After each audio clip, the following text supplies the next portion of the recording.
It was a nice win. I was pleased. Some guys stepped up, made some plays. As a coach, you often tell guys the saying, I will get ready, and then my opportunity will come, not I'll get ready once my opportunity comes, and that came into being on Saturday night. We had 4 or 5 guys contribute that a month ago were not even in the game plan, and I told them the story, and I was proud. Those guys were ready to play when the opportunity came. Tyler Winston, a month ago, we'd asked him to look at the safety position because we needed some depth there, and without even blinking, he went to the safety position and played that for about a week to 9 days before deciding we needed to bring him back to offense. Timmy Crawley was an unknown at the time, other than what we'd seen in person in practice. Thomas Tucker, a young man, came recruited as a cornerback. We'd moved him to receiver. He's been playing scout team for us all the way up until 10 days ago. Shane Smith, another contributor on Saturday, played linebacker for us last year and throughout spring football practice.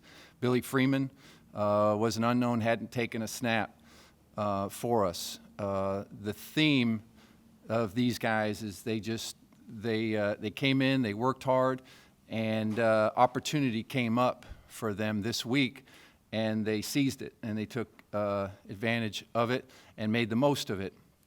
The constant is the offensive line up front. I think that group's playing good. I think they're a cohesive unit. David Peterson, our center, got our lineman of the week. He makes the calls. He's the quarterback of those 5 guys up front, getting them all on the same page. I thought he did a good job. The turnover margin was good.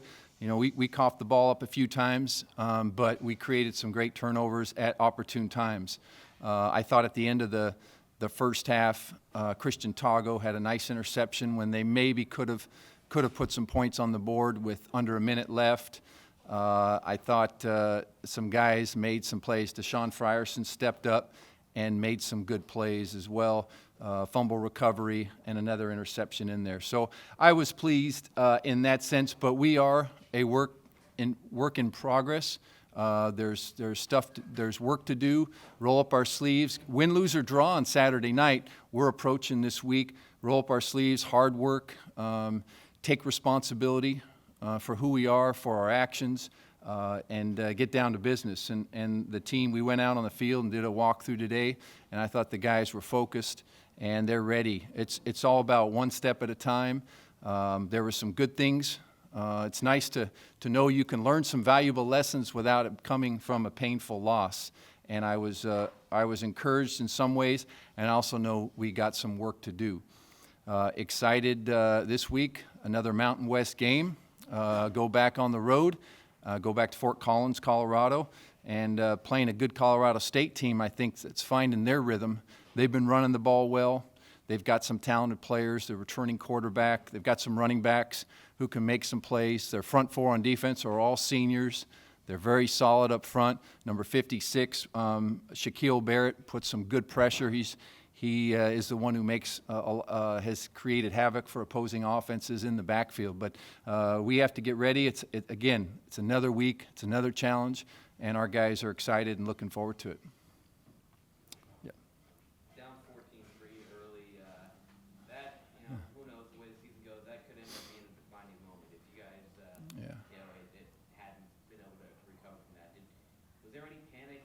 What was kind of the emotions like when you guys fell down early? Well, there were 2 moments in the game that it could have been, oh, here we go type thing.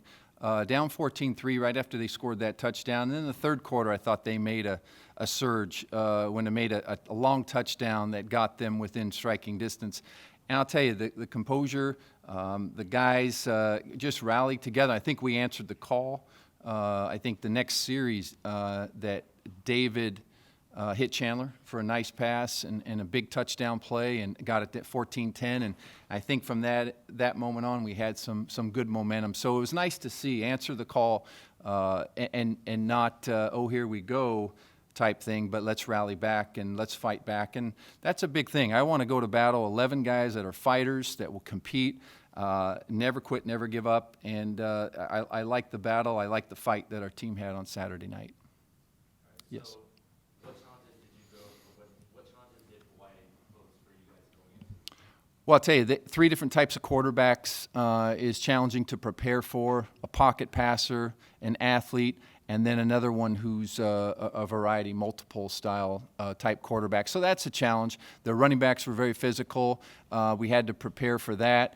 Defensively, they did some things that made you work for a lot of different types of pressure packages to prepare your quarterback. And I thought those were challenges up front. And you know, Hawaii's played some good football teams, and I don't think their record is indicative of the type of team that they are.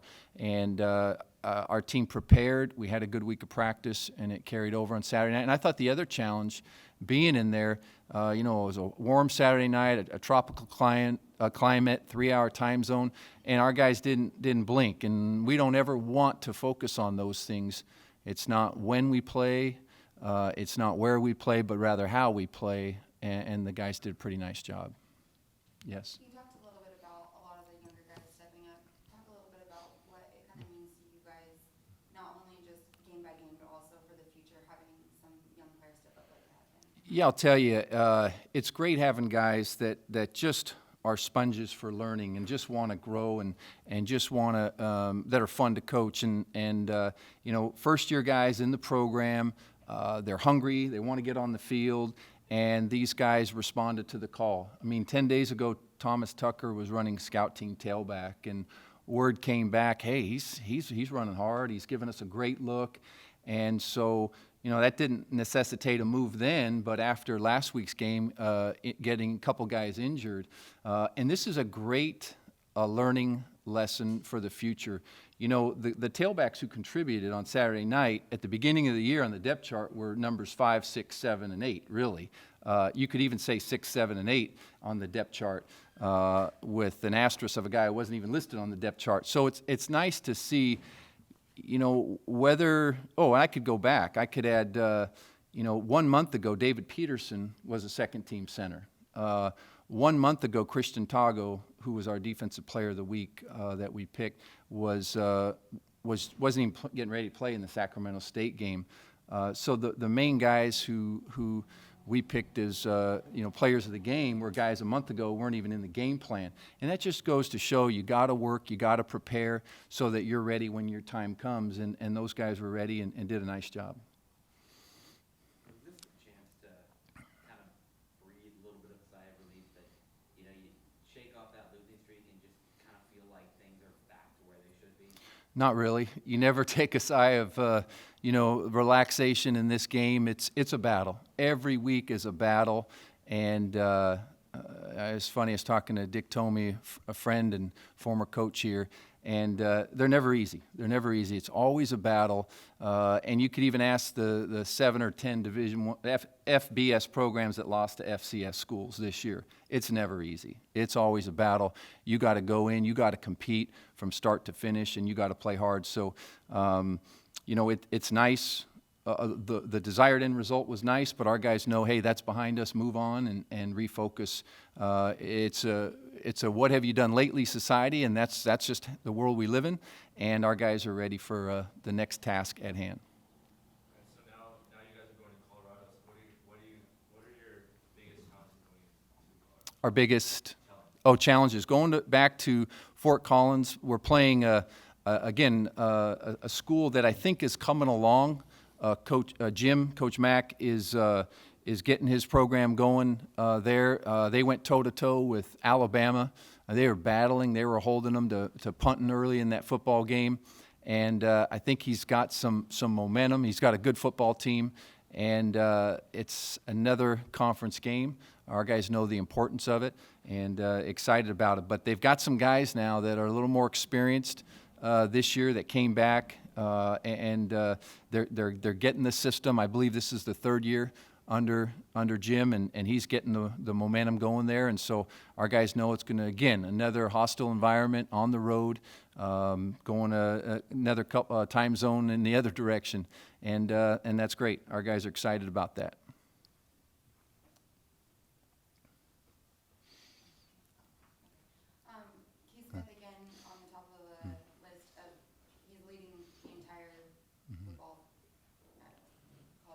Sure. tackles. As a defensive player and a captain on your team, what kind of role has he continued to play in the success of the defense and continuing to make big plays on defense? Well, it's nice. Keith Smith is a veteran who's played in big games over his career here, and when you play in big games over the course of your career, it really pays off. And you talked about the freshmen, and that's one nice thing is these guys are getting big games under their belt. But you go back to Keith Smith a few years ago, and he's playing at Alabama, he's playing at Wisconsin, he's gaining that experience. So he's a savvy vet. He's played in those games. Keith's athletic. He's smart. He understands the defense. But also just know, and this is the thing where statistics are skewed and not taking any away from Keith. He's a heck of a player, but 10 other guys are doing their job. It's the guy who is playing good coverage, that helps the defensive lineman or the linebacker blitzing get the sack. It's the guy who's holding the double team, so Keith's free to run downhill and make the tackle at the line of scrimmage or a tackle for loss. So it's such a team game. Statistics show up and we keep them and we tally them. But there's so much more to it about a team game, and Keith brings the intangibles as well. He's a good leader, a solid young man, and just excited to have him, and looking forward to him continuing to lead the charge on defense. Just a follow-up on that one. So having some guys that have played in the past few years that have had to play big, in big games as freshmen, Yeah. now having some freshmen having to step up, what kind of role do you think that's played, and do you think it helps those guys be able to look up to them even more, knowing that they've been in the same situation?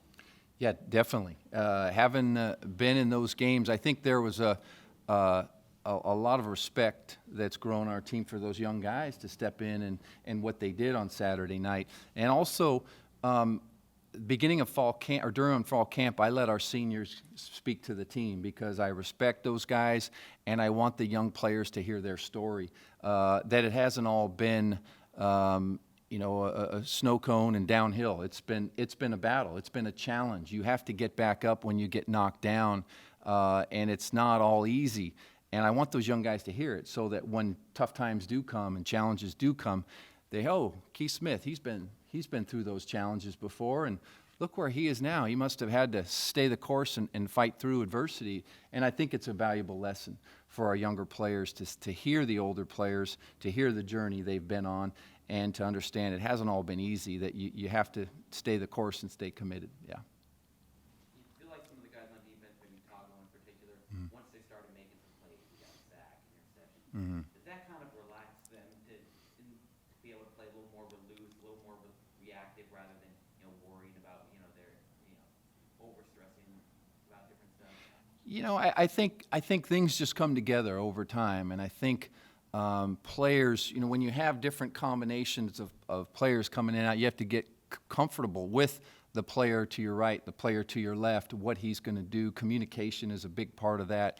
And, there are growing pains. There are growing pains whenever there's change and understanding and learning and new systems. And we by no means have arrived. By no means have we. We've got to continue to grow and develop and push our guys. But I think, you start to see some positives, and you start to see, you like to see the rewards come, the sacks hit home, as we say, the passes made, the long runs with the blocks. You like to see everyone on the same page, 11-man football, and I think we saw a little bit more of that the other night.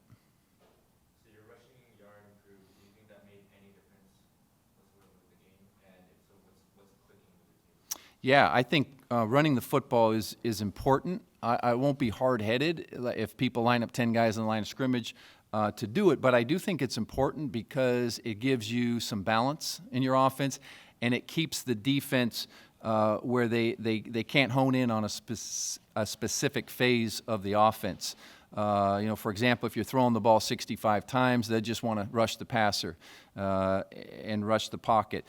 So I think it gives you a nice sense of balance, and with an effective run game, it opens up a play-action pass game as well. So I think those things are all good, and you want people, when they prepare for San Jose State, you want them to be able to think, they can run the ball on us, they can throw the ball on us, they play action, they screen, they run draws, where we can attack all different sections of the field with all different types of ways. And I think that those are what good offenses are. They have different ways to attack, and they can adjust and capitalize on the weaknesses of different defense. So I do think running the football was well.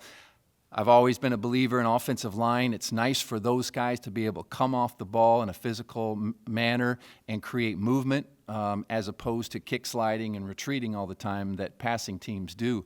Those guys like to deliver the blows instead of sometimes be on the receiving end of a bull rushing defensive lineman. And so I think it's great for the demeanor of the offensive lineman to be able to let them run the ball.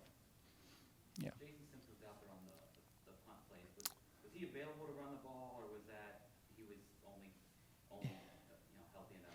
He was available. We went into it, though, with he hadn't practiced during the week, and I think at that position it's important to be able to practice during the week just from a ball security standpoint. And he's been good on our punt team as the personal protector back there. But we just felt he hadn't practiced, and we had him in our hip pocket for an emergency situation had we lost some of those guys. I don't know how effective he would have been having not practiced, but he was cleared to play. Yeah. Kind of seems like a type here at running back with the small, kind of quick guys. I know that Lawson's a little bit more of a power guy. Is that something that you like, having those guys that are just kind of the small little quick guys that can kind of hide around? Yeah. They do have some similarities. They have some speed. They're able to hit the hole quick before it closes up, and I like that. They can stretch a defense, put it that way, with their lateral speed, running sideline to sideline and then find the crease. I just like that they've picked it up. When we play those guys, it's not just the running attack, but they need to understand the pass protection, so we're not one-dimensional. And those guys were all in on pass plays, so we don't tip our hat that what we're running, the certain type of play. And to earn the right to play, you have to be a well-rounded running back. And those guys really, we packed in a lot of football in a short time, especially for Thomas Tucker. His first day of playing running back was really Sunday when we had a first practice, and he did a nice job. And I'm really pleased with how he's come along. Yeah. And how's Benet coming along? Is he close to getting cleared? I believe he is close. He was out today, and it was just a walkthrough, but he's listed as day-to-day. But I believe, it was a game-time decision, and on Saturday night. And with that, Benet was on the trip, but our medical staff just felt not quite yet, and so we held him out. And I think that's smart. In those types of injuries, you want to always be on the safe side. But I have a feeling that he's going to come around soon. Okay, thank you very much.